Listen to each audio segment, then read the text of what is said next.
Alright, what it do, baby? Welcome back to JDR's Pillow Talk. I'm Jon'Nae Vermillion, and thank you for tuning in. So, to start things off, I want to shout out my homegirl Kayla with these shirts. B times three, baby. Bold, beautiful, blessed. That's been my best friend since I was 17. So, go support her and what she got going on. So this episode, I kind of want to talk about my journey within the sports world and throughout high school and college. I know a lot of athletes, and I know a lot of athletes are struggling right now, not only with the whole COVID situation, but with injuries. And I have been to hell and back with injuries. It's been a roller coaster. And starting back in high school, it was our third game of the year, and I went up for a rebound just like this. And I went to turn to, slam the ball, and my arm got pulled back from somebody behind me. And in that moment, my shoulder popped out of place and everything tore. I was in excruciating pain. That's a type of pain that I never would wish on my worst enemy. I was so young. I was 17 at the time. So I really didn't know how to feel and how to deal with it. I never been seriously injured before. So it was new. It was a new experience to me. And I was mad, I was sad, I was depressed all in one. I had all these looks from all these different schools. And when they call you on the phone to talk to you, tell them, the extent of the surgery that you need, it was just, nobody wants damaged goods at the end of the day. I lost a lot of opportunities. I ended up getting surgery. In my healing process, I got offered a scholarship and I went to Cal State San Bernardino. There, I redshirted. The doctor did not clear me. I redshirted, but while I was there, I kind of got sucked into the party life. I wasn't focused on school. I wasn't focused on rehab. I wasn't focused on anything but partying and drinking, if I'm being honest. And I wasn't grown enough for that kind of scene. So I left and I went JUCO, trying to give myself an opportunity to grow. I never wanted to go JUCO. Let me tell you guys that, because I felt like I was too above JUCO at the beginning. Everybody that I talk to, it's always, you got to go D1, you got to go D1, you got to go to a university, all this. So JUCO wasn't even in my head. Everybody just talked down on it. But let me tell y'all, first things first, JUCO was the best experience of my life. I went to Mount San Antonio College, and that program and that system helped me become the woman that I am today. So, for anybody out there that's like, I got to go D1, I got to do this, I got to do that, you don't have to. Whatever route you take is the route that you take, and you will get to where you want to be. You just got to put the work in. So I get to Mount Sac. I'm there, I'm healing, and I'm doing great. Our team is doing wonderful. We on our way to success. January 26th, we were playing LA Trade Tech, and I got an outlet pass down the court. I went up for a layup and I got fouled and I came down right on my right hand. And in that moment, I knew. I sat there and I just looked at my teammate and I said, I just blew out my shoulder. I ended up shooting my free throws. I went out back to the bench. They wrapped my arm up. And, nobody really, I guess, believed the extent of pain I was in because of how much strength I still had in my arm.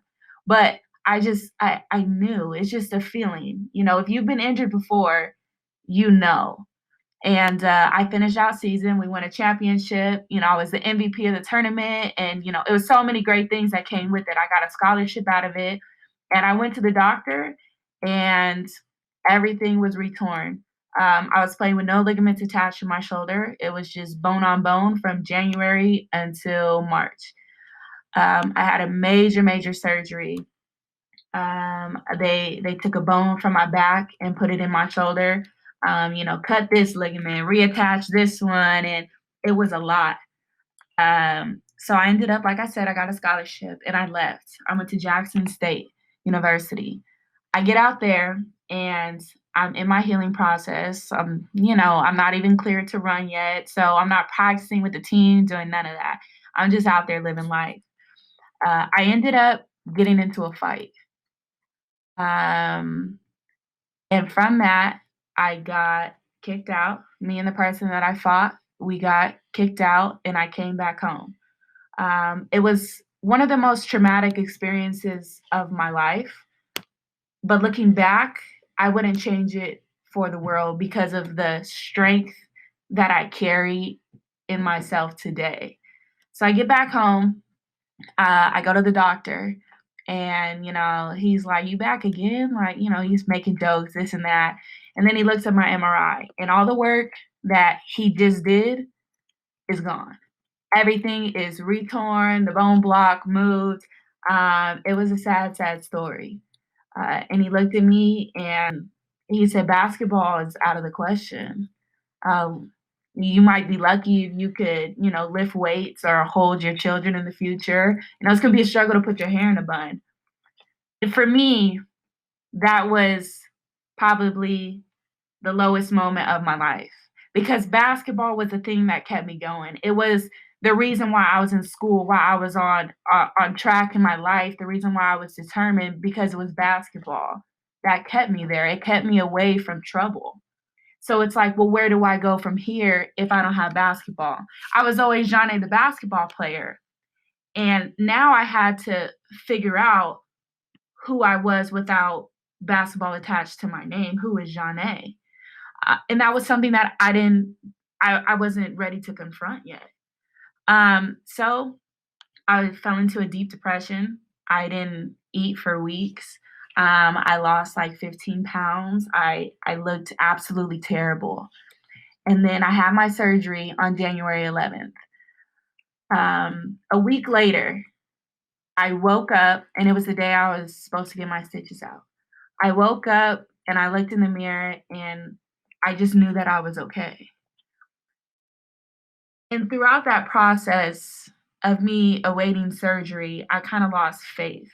I grew up in the church, and I sat there and I questioned God because I thought in my head, why is this happening to me? I wasn't a bad person. So why am I going through this? I don't deserve this. And that was probably one of the biggest mistakes of my life, ever questioning God, because he has a path for me, and through God, I could do anything. He will never fail me.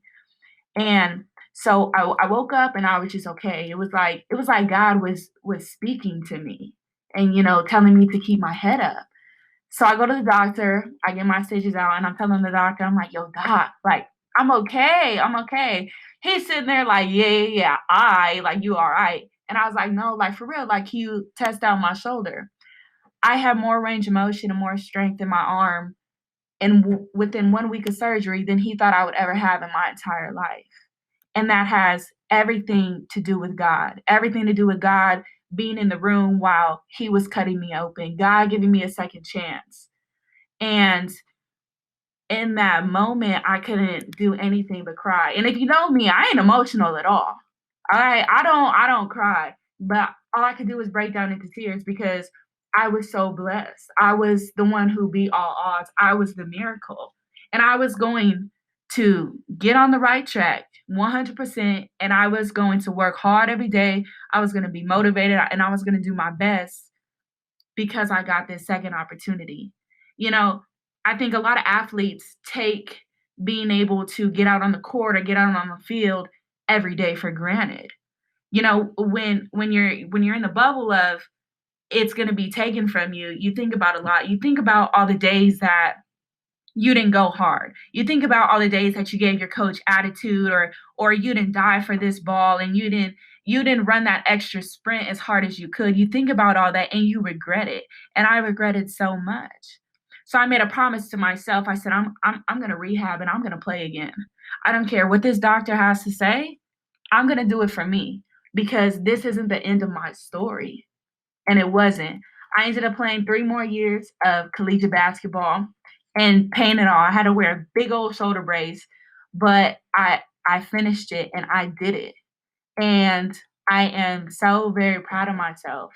I would have days where I would wake up. I still have days where I wake up and I'm in so much pain I can't even move my shoulder. When the weather changes, you can forget it. I'm in pain, let me tell y'all, but my scars, every time I look at them in the mirror, it reminds me of a story of survival, of a story of strength, a story of the devil tried to bring me down, but he couldn't because God was there to bring me up. God carried me when I wasn't able to carry myself through this. And the strength and the knowledge and the passion, the motivation that I have gained from my story, it honestly, it can't even be explained. It's beautiful. So I think that any athlete right now that's struggling with something, do not give up. And even if you're not an athlete and you're just struggling with something in your life, do not give up. Because let me tell you, God is good, baby, all the time. And He is going to make a way when there isn't a way. And I am living proof of that.